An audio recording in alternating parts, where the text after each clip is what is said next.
Alright, lots of songs. There's songs everywhere. And join. Sit wherever. Move the stand so you can sit there. Yeah. Cheers. Thank you for joining. I feel bad. I make 3 copies because I'm hopeful. Cause I don't even know if I have 3 people. You can share with Guy. Okay. So the truth is, there's a lot to talk about in Parashat Vayishlach, and in fact, most of the parasha is devoted by the Noam and Elimelech on Vayishlach. What Vayishlach means, Vayishlach. So I thought to focus on the page that I copied, just to make sure I got the right page, Non Gimel, and it talks about V'yovek Ishemai. And it's very important to understand that although Elimelech of Lezhensk is very much credited with establishing a framework for being dovok to the tzaddik, and what that means exactly, and how often people misunderstand it, they take it the wrong way. And just by way of introduction, to be dovok to the tzaddik means we are in this world to fulfill a certain mission, everyone with their unique talents and unique ways in doing it. But it is certain that although we are supposed to connect to Hashem without any intermediaries, I would say by no fault of our own, but really it is often a fault of our own, that we are not always able to access that. And so if we are dovok to a tzaddik, as I've heard a tzaddik being called a soul master or soul doctor, it is easier for us to accomplish what we need to accomplish and not to lose track. And that if we do lose track, we get back to it. And there's many levels of being dovok to a tzaddik and what that means, whether it's on a conscious level or a subconscious level. Like a mentor. Exactly like a mentor. I've got 2 or 3. Yeah, well, you don't have to settle for one. You can keep it, and it doesn't mean that because you go to another that the first one's no good.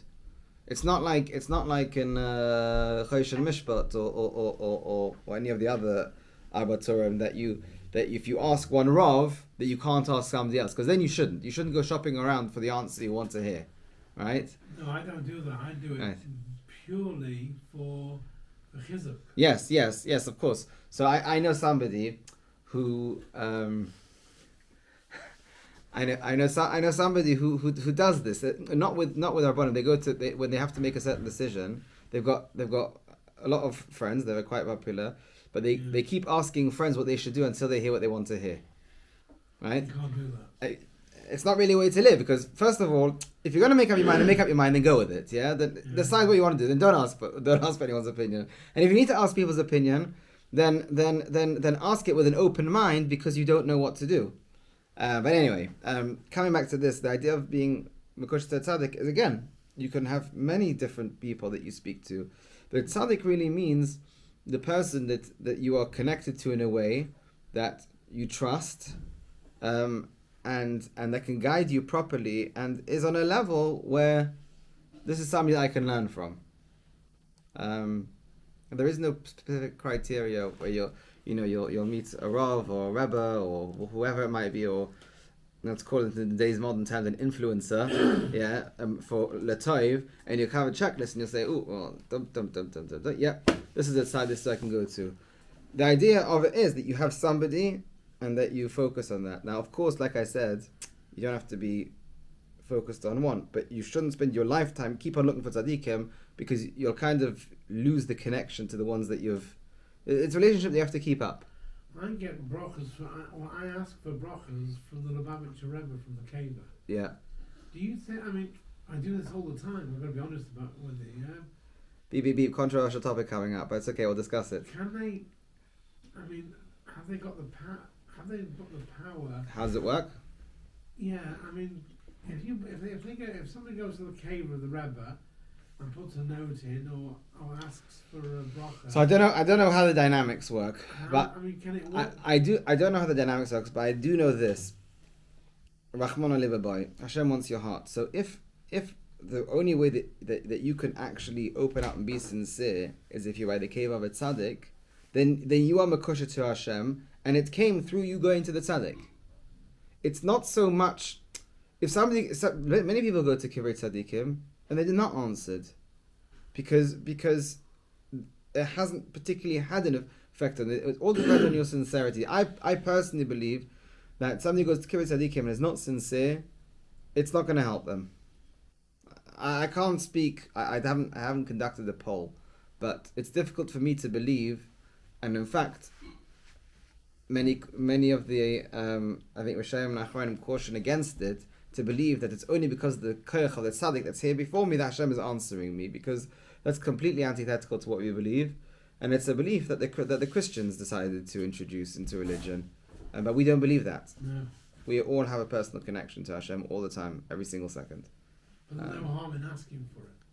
No harm in asking for what? For a bracha from a Rebbe. Absolutely not. It's fantastic to ask for a bracha from a Rebbe. Why? Because the Rebbe, besides from the Rebbe having whatever avodah he's done, he helps you feel close to Hashem, and you feel further away. And with a bracha, you now feel closer.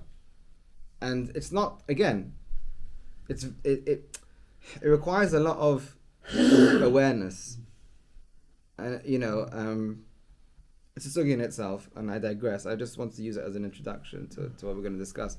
But the Noam Elimelech talks very much about being mekush to the tzaddik, and often, even though he talks about being mekush to the tzaddik, and a lot of his divrei Torah seem to focus on the tzaddik, and somebody learning this or listening to this might think, "What's it got to do with me? I'm not a tzaddik."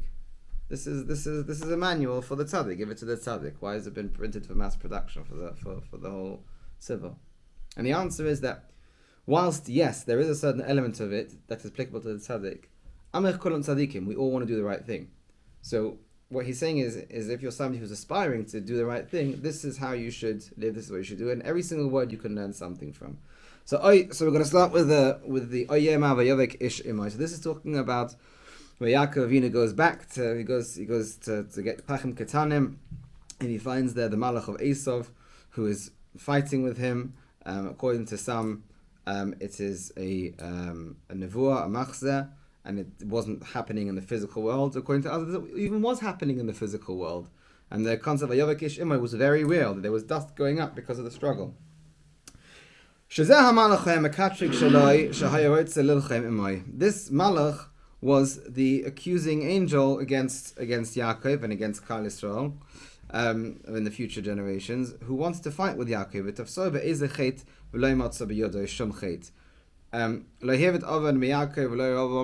The malach kept trying to find something to fault Yaakov on. What does it mean to fault Yaakov on? Not just a kind of childish view of like, Hashem, Yaakov's done this, he's done this, he's done that, he's done the other.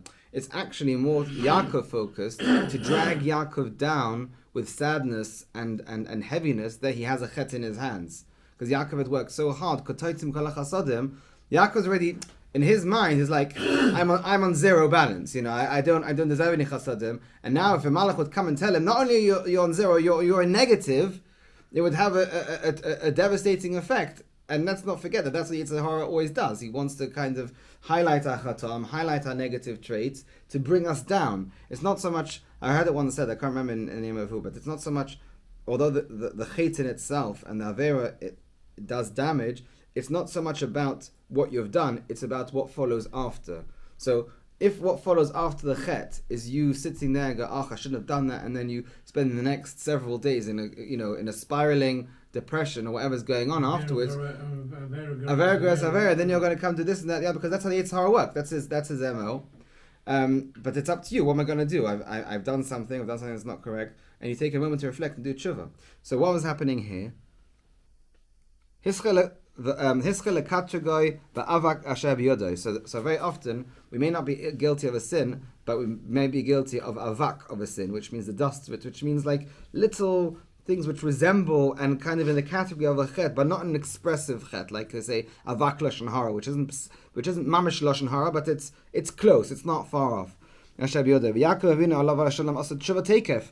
He heard what was being said, and it's not the concept of him hearing what's being said, and therefore saying, well, everything that I'm being told must be true, and if somebody says something to me, then it must be true. No, he was listening to, is there something that this malach is bringing up, although his kavan is l'ra, but still, he may be bringing up a truth, because if he says le'motzo, it means that the malach was only bringing up a truth. He listened, he thought about it, and he did tshuva. If you bring this up, yet there's something I need to improve, do tshuva. He was actively, you can say in one way, kind of, returning the volley every time, but it wasn't so much returning the volley as actually this Malach was helping Yaakov. He was bringing something up, and Yaakov took every opportunity. He said, avak from this, I have to do tshuva. Avak of this, I have to do tshuva. And this Malach, although he was trying to drag Yaakov down, is having absolutely the opposite effect. It's why this Malach couldn't win. Because every single volley that he was sending to Yaakov just made the best of it and came out strong every single time. Like tzaddikim do. Tzaddikim do not get unbalanced by having done a chet. They are very well aware that Shevi Yipel Tzaddik will come. Yeah, I can do a chet, but it's my job to improve on it. I'm human, but I have to become better. So when it says that this avak went up to the Kisah Kovod, it means that this avak that was now used, this avak of every single chet, it was used to do teshuvah, and and it was Yaakov was becoming nismal, more mitzvahs, all as a result of this malach who was trying to drag him down by highlighting the chaton that he was doing. It's a pella. This is a pella, and I don't know where he takes it from, but like it's almost once you see it, you can't unsee it, and it really shows like on a daily struggle for us. We start our day, start the day in the morning, and particularly we live in a country where it's always dark at this kind of, you get up 6:30 or whatever, 7 until 7:30 doesn't get light, and it's very difficult to get out of bed. And you got all these thoughts, the Sahara saying, shine, First of all, he says it's not a big deal if you take a what?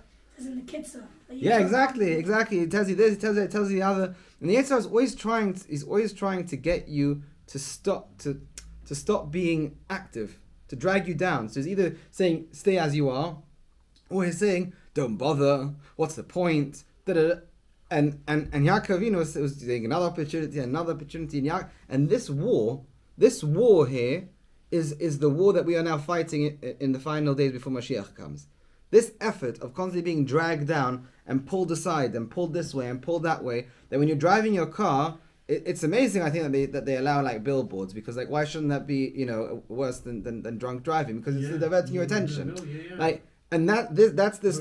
Or there's an accident on the other side of the road, so we look out to see. Well, it's very difficult to clear that up in time, right? It's particularly when it's usually during rush hour. Over there saying don't crash. Don't crash, yeah. I didn't realize I was going so fast. Yeah, how am I supposed to watch my speed if I'm busy looking at the things that don't make sense at all? But it's another shmuz for itself. But this war on a very similar level is still going on. This is what Chazal said. That when Chazal said that this dust was going to Kisei HaKovod, this is what they meant. HaKadosh Baruch Hu was so nachshav Yaakov Avinu's quick thinking teshuvah that was going on all within a very short amount of time, because this malach was highlighting every single moment of Yaakov Avinu's at this point. He must have been in his 90s at this point. He was, I think he was in his 90s at this point, because he was 130 when he came in front of Paroi, and Yosef was 34, 5.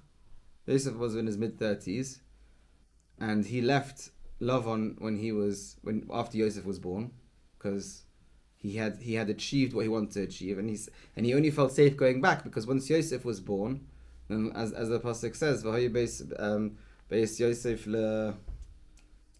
It says that Esav is lekash and Yosef is lehava, and basically that only Yosef can consume Esav. So once he had Yosef was born, the koyach of Yosef, he felt safe to go back to Eretz Yisrael, and Hakadosh Baruch Hu said to him to go back, etc., etc.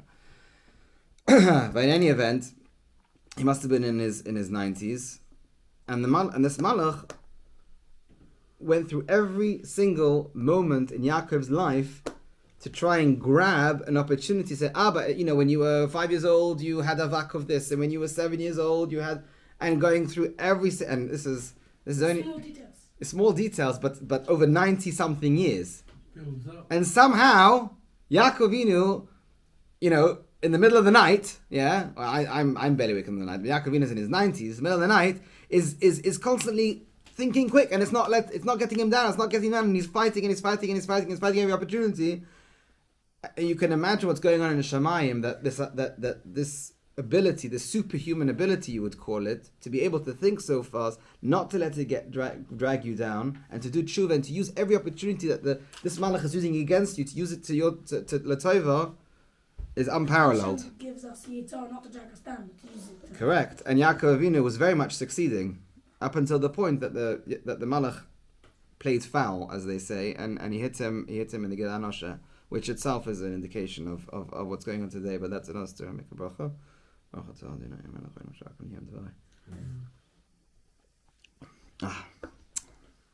Tam Gan Eden.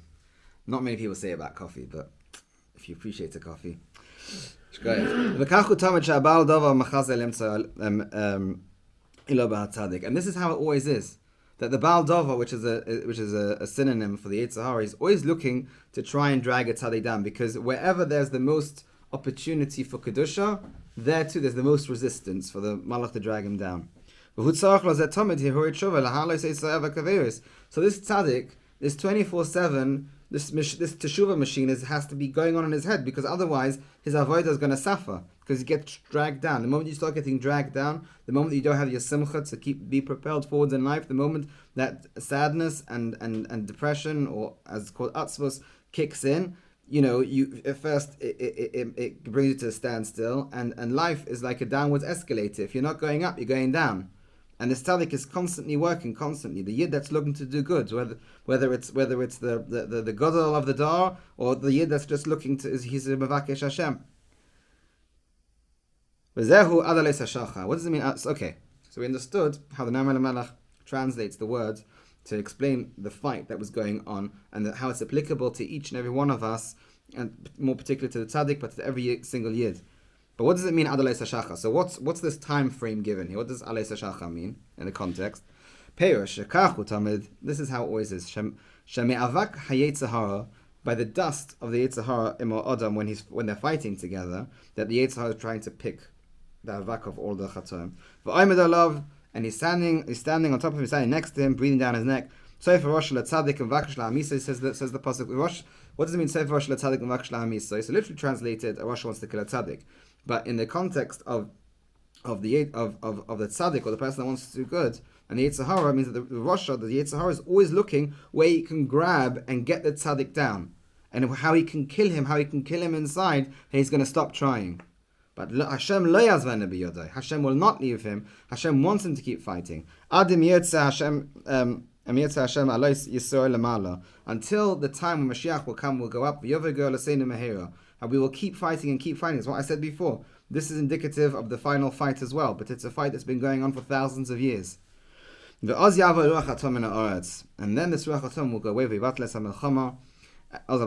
and the fight will be no more. I'm going to just stop at this point. I know there's no star, which usually the star is a symbol to stop. It's very interesting because there's asterisks that you'll see in the page usually throughout Divrei Torah, and they actually don't point to anything.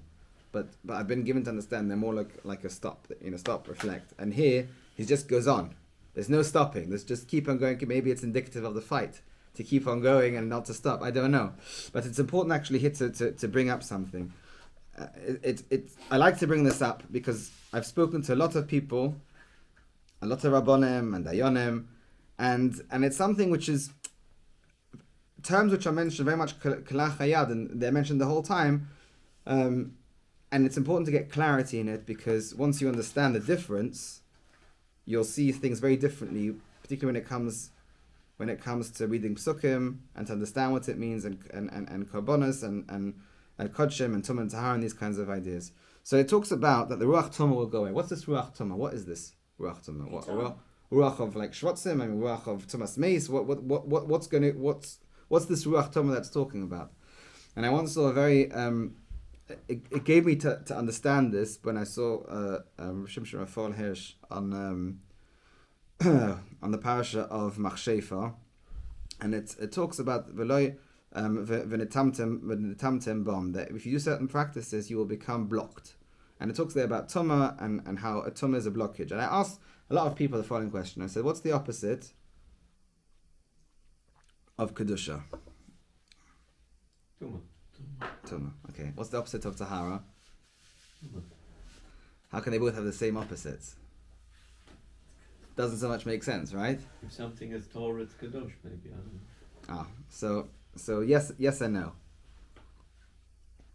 The way I came to understand from this particular Shimshon Raphael Hesh is the scale of Tumah and Tahara, as in, Tumah being, the 50th Shah Tumah at one side and the 50th Shah Kedosh on the other side, and there being a whole scale of where somebody is on or where a certain chet may bring somebody to. That's the level or the degree to which they can experience Kedusha. So if somebody, for example, is very steeped in Tumah, if they do a mitzvah now, they won't be able to experience the mitzvah to its fullest. A mitzvah may have a certain effect, but they can't engage all of themselves to the mitzvah, and the mitzvah itself doesn't have hashpah on all of themselves because they are so wrapped up in that tumah that they're not clear enough. If you think about it, it's like a lens on a camera. If the lens is very, very dirty, you can't see anything. It doesn't let anything in. The cleaner the lens, the clearer the picture. And that is the relationship of tumah, tahara, and kedusha. So when it talks about that the ruach tumah will go away, I'm going to connect this now to something that I had mamish last week from someone called, I was trying to remember. Was it Rabbi Jacobson or was it? You have to forgive me. I'm not very good at remembering where I hear things. I'm good at remembering the things that I hear, but not where I hear them from. Okay, I think. No, it wasn't Rabbi Jacobson. Somebody called it Rabbi from Shira or something. Some Rabbi lives in Yerushalayim, and he says it's funny. He says a very interesting thing. We're now not so long after Yom Noam, and especially by the Hasidim, Yom Noam goes all the way to Zayis Chanukah. So we're still in the midst of it, yeah. And we come out Yom Noam, and all of us, to one degree or the other, we've had certain resolutions on Rosh Hashanah, and if we haven't had in Rosh Hashanah, we've had the New Kippur, we had the New Kippur, we had the Nishana Rabbah, and the Nishana Rabbah. But yeah, long stories of you've had certain. This year is going to be different because this year we're going to do this, we're going to do that, and this is how I'm going to do it.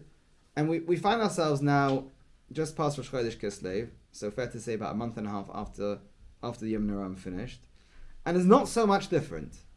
For some people, yes, some people not. But I don't understand. I know what I need to change. I've resolved how to change it, but I find myself here and it's not working. What's going on? Apparently, this is the difference between pre-Yom Mashiach and after Yom Mashiach start. The concept, this is our Ratzon being in Galus. Our Ratzon wants to do it, but it's in Galus, so it can't always come out to the fore, and it's why we have a problem when we resolve something and it doesn't end up getting done because we are in Galus. Our will is captured, and we have to fight so strong to get the smallest thing of change out. That's the struggle. The struggle that the Ratzon isn't strong enough in the Galus to completely put it in Lemaisa. Often we can Baruch Hashem. It's why we still have a minyan Baruch Hashem several times a day here, because the end of the Ratzon is strong enough with enough, but it takes an inordinate amount of will to make the smallest changes. And that is the concept of Galus. And in Ma'aseh Mashiach, this will go away. So this concept of Ruach Tumah, this blockage, this thing that's stopping me from becoming something or experiencing something, that will go away. That will go away. And in Ma'aseh Mashiach, as much as a person wants to be good, it will be much easier for them to go Mala, Mala, Mala. Obviously, everyone will start somewhere else, because when Mashiach comes, you'll be where you are, and then it's up to you to. So some people will have an easier time, some people will have a more difficult time. Sorry? Even in Mashiach will still be hard. Say that again. Even in Mashiach will still be hard to go up. No, it's going to be much easier, but you'll have to go up. So once you've decided, it's going to be much easier, and you'll find yourself a week later, and you'll say, "Wow, what progress I've made in the past week." It won't be a concept of people coming after a week and say, "Oh, I don't understand. A week ago, I'm almost resolved, and I was like serious about it, and I now look at the whole intervention, and all my friends, they told me that things need to change, and I said, yeah, I'm going to change, and a week later, I'm still in the same situation." That won't happen. And this concept of Ruach Tumah is that this constant blowing wind, which seeks to block us and seeks to stop us and seeks to, to kind of subdue us of going malo malo, that will stop. Adalis Shacha. Shacha hu meloshen derisha.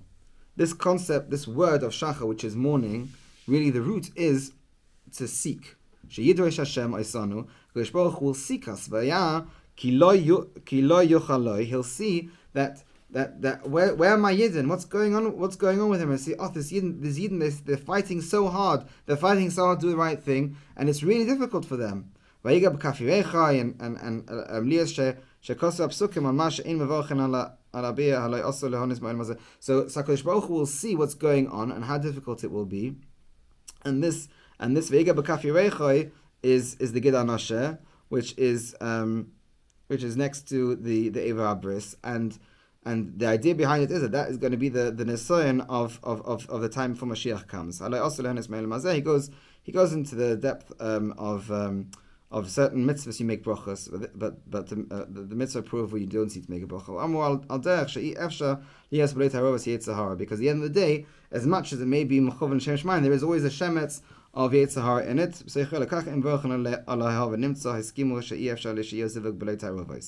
And therefore, that's what has been decided there, which in itself, I'm not going to discuss now in depth, but there's a lot to talk about here, particularly given that the opportunities in times like these usually there's the most kedusha. But unfortunately, because of that, there's the biggest tarovos and ability of tumah to get mixed in. That's where he could grab on. I mean, the Malach was looking. Where can I find avak chet? Where can I find it? I find here, looking. Finally, somehow, he managed to land a blow b'chaf yerechoi. Why there? Because this is something which naturally one cannot get rid of, and you're not supposed to get rid of it. You're supposed to actually use it l'tova. But because the risk is so great, the Malach apparently was able to have an achiza there. So what does it mean when the Malach actually hit him? Malach hit Yaakov Avinu b'kaf yerechoi. Why did the Malach have to say Shalchunik Ola Shacha? Surely this would have been a fatal blow, and he would win, and then the Malach could just go and say, right, I've vanquished Yaakov. I've tried all night. I've tried to pick on this chait and that avak, and nothing worked. Right, what's going on? Why is Yaakov holding him back? And he said, let me go, ki Ola Shacha. What's this in the context of the Noam Elimelech has just explained of the fight between Malach of Esav and Yaakov? Why is Yaakov grabbing him on, and why is the Malach saying, "Let me go"? Perish la'osid means that before Mashiach will come, Yivakesh habal dov miYisrael le'ma'anicha li b'zeh.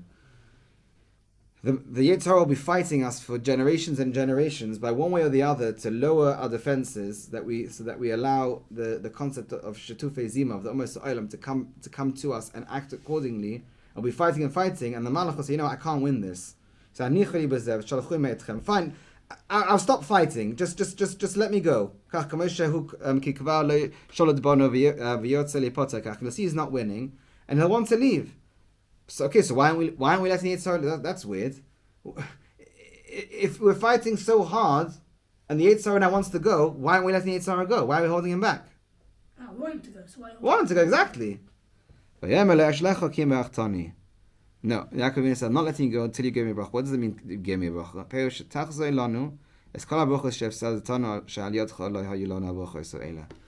You have been fighting against us for thousands and thousands of years, and you've brought us down. We've had good times and we've had bad times. But because of your fight against us, we have been many times in a position where we couldn't receive brachos. And we've lost out on all those brachos because of you. So now it's time to pay back. Pay back all those brachos that we've lost out because of our fight with you. So that's what Yaakov Avinu was saying to the Malach. And he was also, yes, for the future as well. Yaakov was basically the koil of Yaakov. We are all Yaakov. We are all Bnei Avraham, Yitzchak, Yaakov, but we are all part of Yaakov Avinu. Because we are Bnei Yisrael. We are really one ish. We're just different representations walking around. Just like humanity on a level is what's it called? Splinters of Adam Rishon, or splinters of Kaviyachal Hashem Yisbarach in this world, but unfortunately, mamish benesta, and it's our job to keep on finding the likus in everybody, which very difficult feature in others, in ourselves. But in any case, I'm glad you brought it up. Yaakov Avinu was having this conversation for the future. the time will come where you won't have vanquished us, and we will be fighting, and it won't be clear who won, because it doesn't say that Yaakov won. It doesn't say that the Malach won. We're not. What are we called? We're called Yisrael because Sarisam, okay, because we fought. It's a fight, and there's no clear declared winner. But the Malach has decided, Allah Shacha, right? Okay, time's up. I couldn't bring the Yidden down. Mashiach's here. It's time for me to leave. Yeah. And Yaakov said, no, you don't. We've lost out all these brachos of all these thousands of years. It's time that you pay us back. What's the point of getting more brachos from Mashiach Hazeh? It's the ultimate bracha. It's a good question. But based on what we discussed before, when Mashiach comes, the reality will be that we'll want to become better. But especially according to the Rambam, Eine Lashibad Machios Levad, we will still have to, life will continue in a certain way as it is. Yes, it'll be easier for us. It'll be easier to become better people.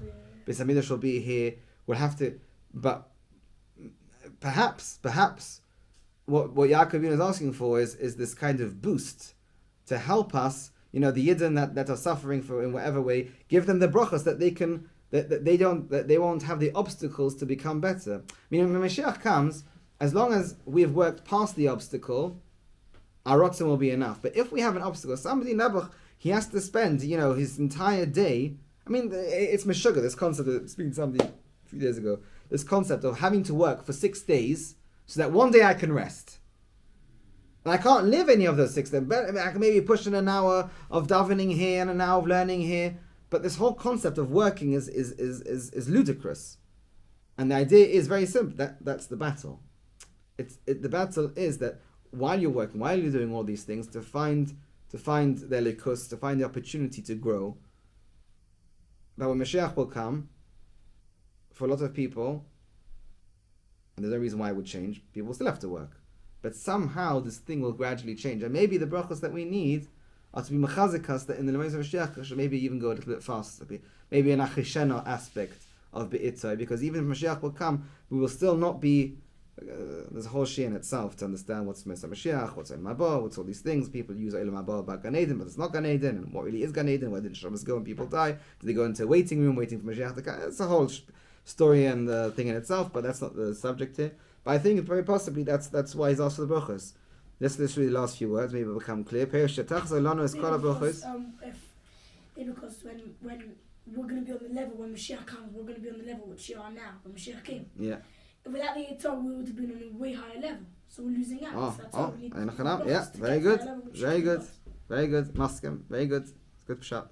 Perishatach Zolonos Kol HaBrochos She'efsadtonu Shal Yodcho Loi Haya Lonu HaBrochos Eila Machmas Shahisa Lonu Lesoton L'Mekatrig Ayvorach Oisei Sham She'asa Kirtzoino. And he gave the bracha that to Yaakov Avinu, that's Enoch Enami, when the time comes, and I couldn't vanquish you, which means obviously that you won in standing your ground, because that was a victory. Then the brachos will come to you. In this case, obviously, in a certain level, he gave Yaakov a bracha there, but this is everything that's happening all the time throughout history. It's very important people realize this, and everybody but Proteus in their own life, but also in the life of the Klal and the life of the world. They are all different forms of expression of the same issue or the same truth. The Vayishlach is trying to communicate with us constantly. We're almost running out for time. I'll just say it quickly. Speech is a way of communication, right? You can communicate with speech, you can communicate with other things, but the Vayishlach is constantly trying to communicate with us. For example, Lashon HaKodesh is a very pure form of speech, because the purest form possible, because every single letter and word means something, not because a few people together have decided it means something, like we've decided this is called a table because we've decided it's called a table. No, within itself, Shalcha means something. Even Shacha means morning, but Shacha comes from Derisha. Why does Shacha come from Derisha? Because it goes to the essence of what morning really is, because morning is the time when the light comes up, and all creatures really look for the light. If you look at plant life, you'll see that you usually always grow towards the light, because that's how the Teva was created, and that's who we are. We're always looking for light, we're always looking to go in the right way. We sometimes look for it in the wrong places, which is what Chatoim are, because we think that light's going to be there, but it's not. I digress, but coming back to it, the idea of Lashon HaKodesh, HaKadosh Baruch Hu is constantly trying to communicate to us something. And Shabbos, for example, Shabbos is a time where there's no interference. Just, you need time to communicate something. If I want to say words, I need time, because I need to put one letter in front of another letter, and which creates a word, and then that word in front of another word, and a few words together are going to make a sentence. And so without time, you can't have communication.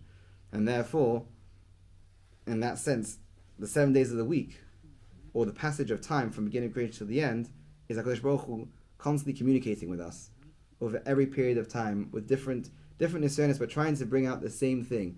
Where's your heart? Where's your heart? Where's your heart? Where's your heart? Where's your heart at? In all different situations. And he'll say, yeah, here we'll find Hashem as well. Here we'll find Hashem as well. Here we'll find Hashem as well. That's why Shacha is Lashon of Derisha, that Hashem is looking for us. Why? Because we've looked for Him. We're looking for Him all the time. And that's why Shacha is the time where we both find each other. Like the Mishnah Bracha says, that when is it called morning? When from a time when one can recognize their friends from a distance. And that is the idea behind it, because it will come the time of the light of the Shachar sooner than we think. Mashiach is on our doorstep. He's on our doorstep. He's just waiting for something. I don't know what he's waiting for, but he's almost here, and they'll come to the point where we'll be looking for Hashem, and Hashem will be looking for us, and we'll find each other, and then Azim Olas Chayk Pina, which should be Mamash B'Korv. Shkoyach.